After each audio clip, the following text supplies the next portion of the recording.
dos de mis docentes formadores y por supuesto mi jefe de CENTES.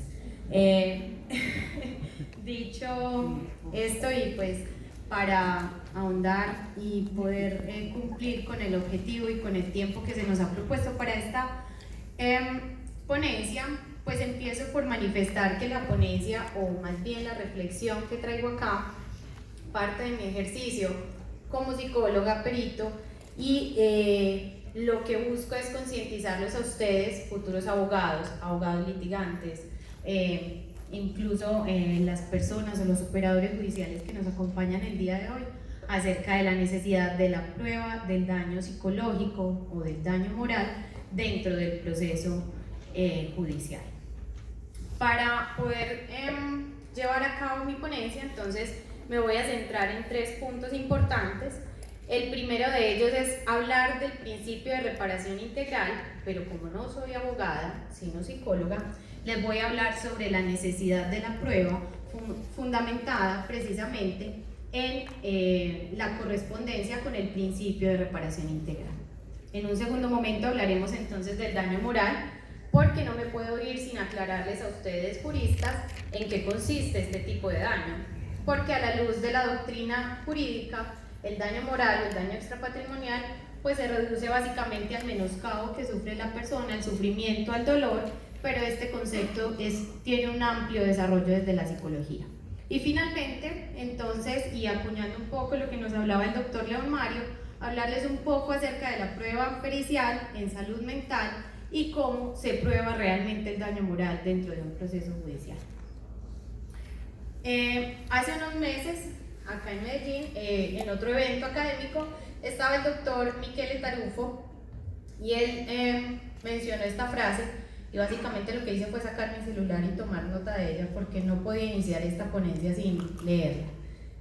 Él decía que, abro comillas, siento que el abogado no tiene el deber de juzgar la verdad, sino de utilizar la prueba como una herramienta persuasiva.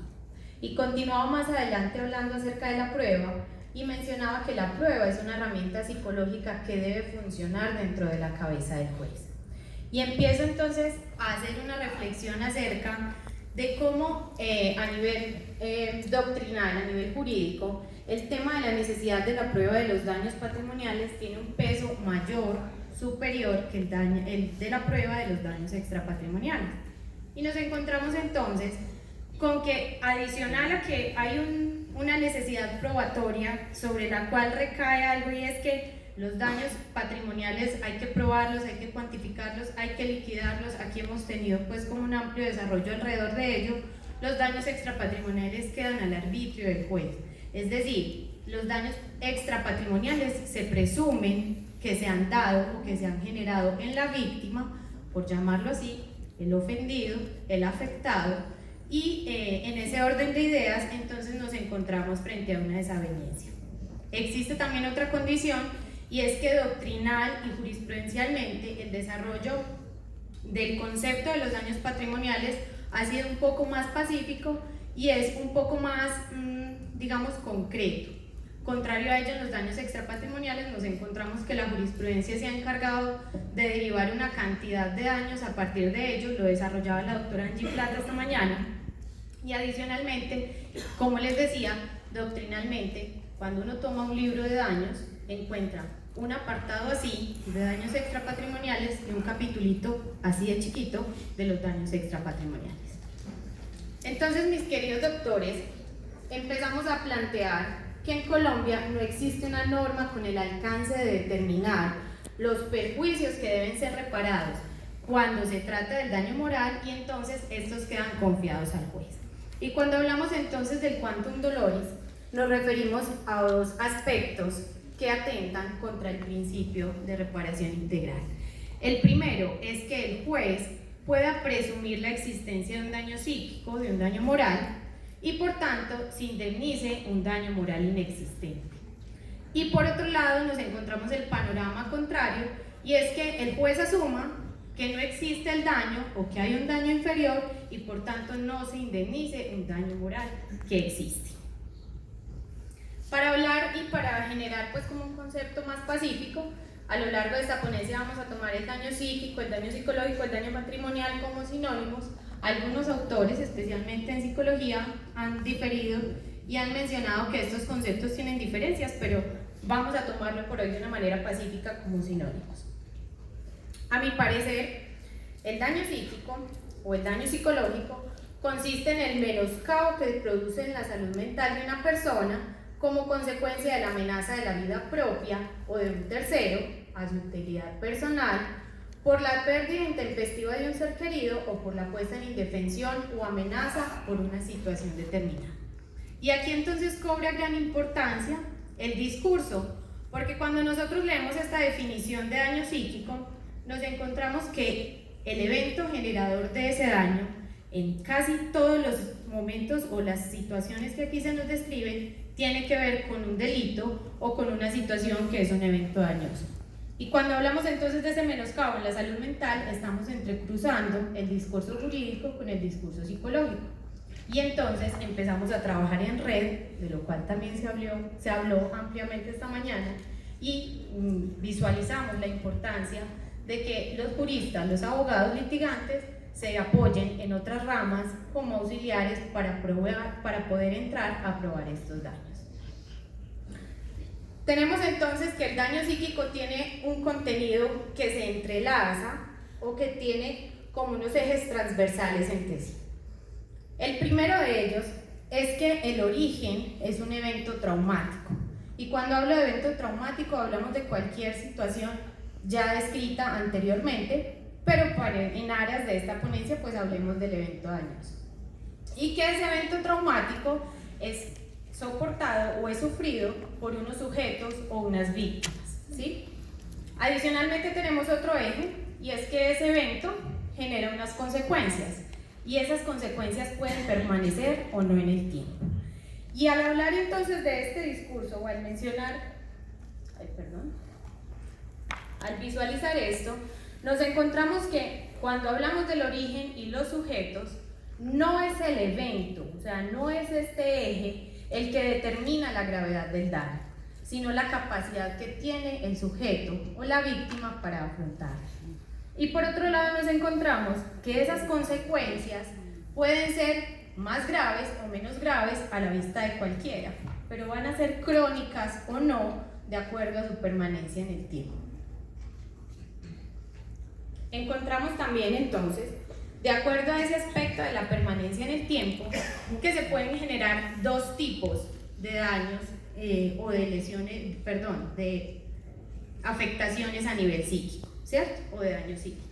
El primero es que haya una lesión psíquica. Cuando hablamos de una lesión psíquica, hablamos del dolor, ¿sí? De una alteración clínica aguda, transitoria, que se dé al tratamiento, que se dé al paso del tiempo, tal como un duelo elaborado, llevado, ¿cierto? Pero también encontramos otro tipo de daños, otro tipo de componentes dentro del daño, y son las secuelas psicológicas.